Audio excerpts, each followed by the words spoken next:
Ladies and gentlemen, in the red corner, with a professional record of 45 fights, 20 wins, 10 draws, and 10 losses, representing the gym, Muay Lao Lansan. From Lao, please welcome Pet Pupan, Muay Lao Lansan.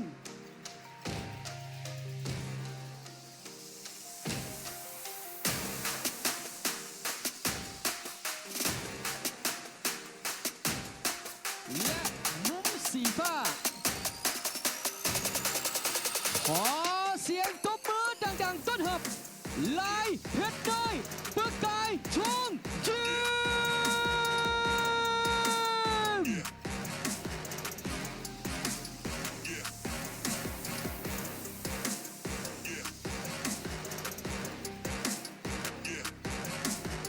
And his opponent from the blue corner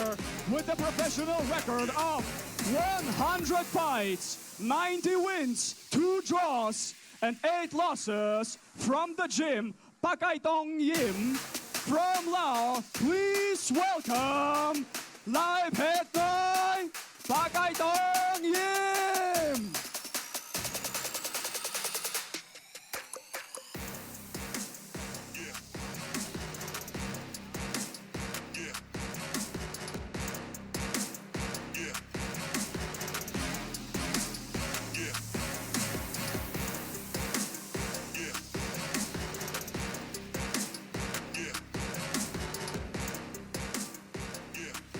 เอาละท่านผู้ชมเดินทางมาถึงมวยคู่สำคัญเป็นมวยห้อรุ่นใหญ่ย้ำขึ้นมาเป็นรุ่นใหญ่ 65 กิโลมุมแดงเพชรภูพานมวยลาวล้านสร้างพบกับมุมฟ้าลายเพชรน้อยประกายทองยิ้มเอาละประวัตินักมวยเซิร์นนุ่มครับนักประวัตินักมวยเป็นไงเซิร์น เดี๋ยวทางด้านเบื้องของเพชรภูพานมวยลาวล้านสร้างหรือว่าซื้อและนามสกุลแท้นี่สมพานจ่าลุ้นแสงผู้ที่สอนอาจารย์สิงห์ใหญ่เนาะบ้านเกิดแม่นอยู่ที่ท่าหลวงเมืองพนทองแขวงจำปาสักปัจจุบันนี้อยู่บ้านพลไซเมืองไซสิทธานครหลวงเวียงจันทร์อายุ22 ปีหรือว่ารุ่นน้ำหนัก65 กิโลกรัมขณะที่ทางเบื้องของลายเพชรน้อยประกายทองยิ้มซื้อนามสกุลแท้ในทางท้องบางเสื้อผมบ้านเกิดฝั่งแดงเมืองพนทองแขวงจำปาสักโอ้โหเป็นมวยมาจากแขวงจำปาสักคือกันของเมืองพนทองแต่ว่าคนละบ้านเนาะปัจจุบันนี้อยู่บ้านเสียงควรเมืองหาดเสฟองนครหลวงเวียงจันทร์เนาะแต่ว่าอายุนี่ห่างกันหลายเนาะทางลายเพชรน้อยนี่35 ปีส่วนเพชรภูพานนี่22 ปีเท่านั้นเอาเริ่มโซกันเข้ามาในยกที่หนึ่งทั้งเพชรภูพานและลายเพชรน้อยโอ้เป็นลายเพชรน้อยที่ย่างเข้าใส่เพชรภูพานตั้งรับประการท่าครับ เอาละมาเบิ่งยกที่หนึ่งเป็นที่ใดน้องมวยห้อยับขึ้นมาใหญ่ขึ้นกว่าเก่าเนาะ65 กิโลโอ้ถือว่าเป็นมวยใหญ่นะมวยห้อรุ่นน้ำหนัก65 กิโลเพชรภูพานมวยลาวล้านสร้างพบกับลายเพชรน้อยประกายทองยิ้มลายเพชรน้อยนี่มาจากเมืองพนทองแขวงจำปาสักส่วนทางด้านเพชรภูพานมวยลาวล้านสร้าง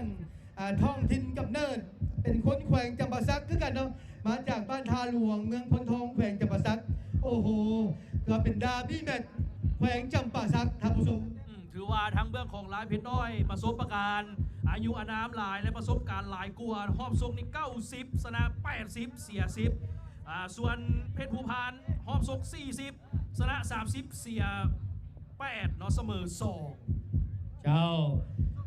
ในยุคปัจจุบันเนาะปี2024มวยคู่นี้ที่ว่าน่าจับตาย้อนยุคไปในปี2008หรือว่า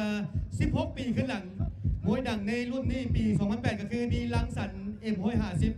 มวยดังแล้วก็มีแสงจันทร์ลุงบันดุงจากกระทรวงปกสและยังมีทางแสงวันไซกระทรวงปกส65 กิโลแล้วก็ยังมีมวยดังจากแขวงจำปาสักเนาะก็คือคาลมน้อยแดนจำปาถือว่าในเวท60ที่เธอโบมีคู่ต่อสู้หาคู่ต่อสู้ยาก แล้วก็ปล่อยเวทขึ้นมา 65 กิโลคาลมน้อยแดนจำปาในปี 2008 มาเบิ่งในยุคนี้มวยทั้งสองคนนี้ไผ่ดีไผ่อยู่ไผ่จะเข้าป้ายไผ่จะเข้าวินไผ่จะได้ไปต่อติดตามกันต่อไป เบิ่งมามวยประสบการณ์ หรือว่าจะเป็นมวยแห้งสดแห้งใหม่ในมือนี้3 ยกวาน้ำกันในคู่สุดท้ายของมวยห้องรุ่นน้ำหนัก 65 กิโลกรัม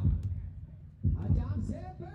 ว่าที่ใดเลยคิดมีสปอนเซอร์ใจดีมาอีกแล้ว โบนัสมาอีกแล้วสำหรับในคู่นี้ถ้าหากแม่นว่าแม่นไผ่เอาชนะได้ บริษัท AIDC และธนาคาร JDB มอบให้กับผู้ชนะน็อก10 ล้านเกม โอ้ มาแล้ว เอาแล้วนะผู้ใหญ่ใจดี โอ้โหถ้าว่ามวยคู่นี้ผู้ใดชนะนกหับไปเลยจากผู้ใหญ่ใจดีจากสองภาคส่วนก็คือทาง AIDC มอบ10 ล้านกีบแล้วก็ JDB มอบ10 ล้านกีบเบิดยกที่ 1ก่อน เนี่ย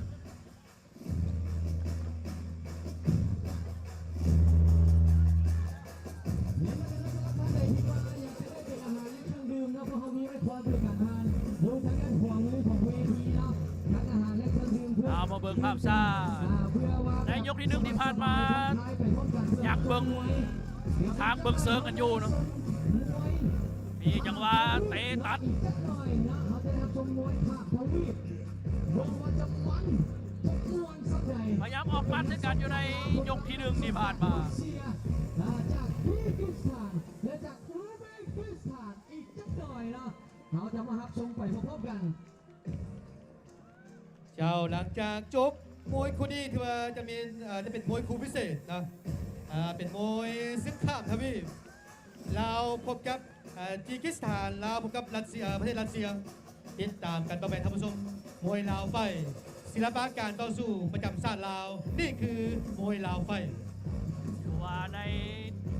โบต่อไปนี่จะเป็นอาวุธใหญ่อาวุธหนัก เอาละถ้ามามวยคู่นี้มีนกสปอนเซอร์ผู้ใหญ่ใจดีมอบให้10 ล้านที่ทั้งสองภาคส่วนจากบริษัท AIDC หรือว่าบริษัทเอเชียลงทุนพัฒนาและก่อสร้างจำกัดผู้เดียว มอบ 10 ล้านกีบให้กับนักมวยตะวันนอกได้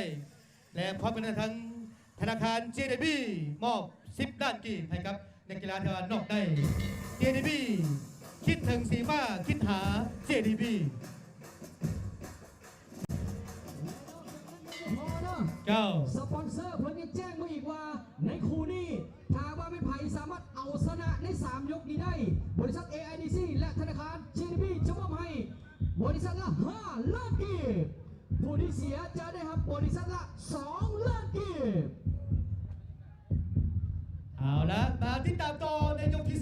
2มวยกำลังมันมวยกำลังดูเดือดมุมแดงเพชรภูพานมวยลาวล้านสร้างมุมฟ้าลายเพชรน้อยประกายเขายิ้มนักโบตะพูอาจจะมาใส่ต้องเอินมาจดมาจ้องกันบ่ได้ยก2แล้วยก2แล้วต้องลุยต้องตีต้องแลกต้องออกอาวุธมาแล้วออกไปเลยนัดที่2โอ้โหมาตีเอาละตีแล้วลายเพชรน้อยลายเพชรน้อยเจอกับทางด้านโอ้โหเพชรภูพาน โอ้บอกเลยว่ามาลดอาวุธเจ้าคอยบริยาน โอ้เรื่องของประสบการณ์บอกเลยว่ายืนปักหลักใส่เลย สุปการกระดูกสูงเป็นอยู่ที่ทางด้านลายเพชรน้อยมุมฟ้าของสดนี่อยู่ที่ทางด้านมุมแดงเพชรภูพานมวยลาวล้านสร้าง โอ้ยจับขาได้แต่ลุงแต่ยังบ่เสียหลักโอ้ยตัดลำโตนี่ใน2-3 ดอกซ้อนตรงในถวยตรงในถวย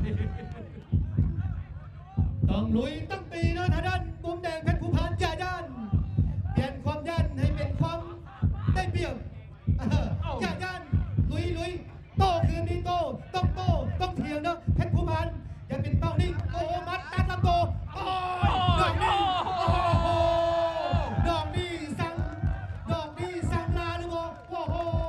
กรรมการยุติการแข่งขันโอ้โหเข้าลอยเข้าเพชรฆาตโอ้โหเข้าป้าหารโอ้โห ถือว่าลายเพชรน้อยอาศัยความเก่าประสบการณ์ย่างเข้าตัดลำโต2-3 จังหวะเทศไทยทั้งเพชรภูพานหายใจน้ำบ่ทัน โอ้โหเจ้าไหนมีภาพซ่ามาทีมงานเอาภาพซ่า ามาโอ้โหน้องได้อย่างเด็ดขาดลายเพชรน้อยปักไก่ทองยิ้มนี่คือยอดมวยสปปลาวลายเพชรน้อยปักไก่ทองยิ้มเอาละชนะนอกไปแล้วเอาละภาพสร้างมาตัดลำตัวก่อนมันพุ่งซ้ายของขวาโอ้โหจุบเสียบดอกนี้โอ้โหสังลาเข่าซ้ายโอ้เข่าสังหารเข่าอันตรายลายเพชรน้อยปักไก่ทองยิ้ม ทุกท่านเชิญเดี๋ยวขอสัมภาษณ์กันก่อนจากบึ้ดหนึ่งเพราะว่าตั้งแต่เริ่มทำการแข่งขันมาคู่นี้ต้องบอกว่ามันและมิ้นท์นอกเกิดขึ้นไวอีหลีเกียมโตมาแบบได้เพื่อคำคืนนี้และสามารถเอาชนะนอกได้มีความรู้สึกยังไงอะ ก็รู้สึกดีใจเนาะที่ว่าเฮ็ดได้เกินคาดเนาะเพราะว่าซ้อมมากับประมาณเดือนกว่าๆเนาะเมื่อนี้มาต่อยมัดอย่างเดียวก็ที่ว่าเฮ็ดได้ประสบผลสำเร็จเนาะที่ว่าต่อยมัดน้องจะอ่อนท้องแต่ว่าเขาจับจุดอ่อนน้องได้เนาะเขาก็มุ่งหน้าต่อยแต่ท้องเสีย โอ้ถือว่าเกมโตมาดีเนาะจับจุดอ่อนมาเบิ่งคลิปที่ผ่านมา แล้วไปซ่อมมาแล้วมาแก้จุดนี้ออก และสามารถเอาชนะนอกได้ ขอเสียงตบมือได้ๆกับนักกีฬาของพวกเขาเน่การต่อไปเนาะจะเป็นการมอบโบนัสเนาะ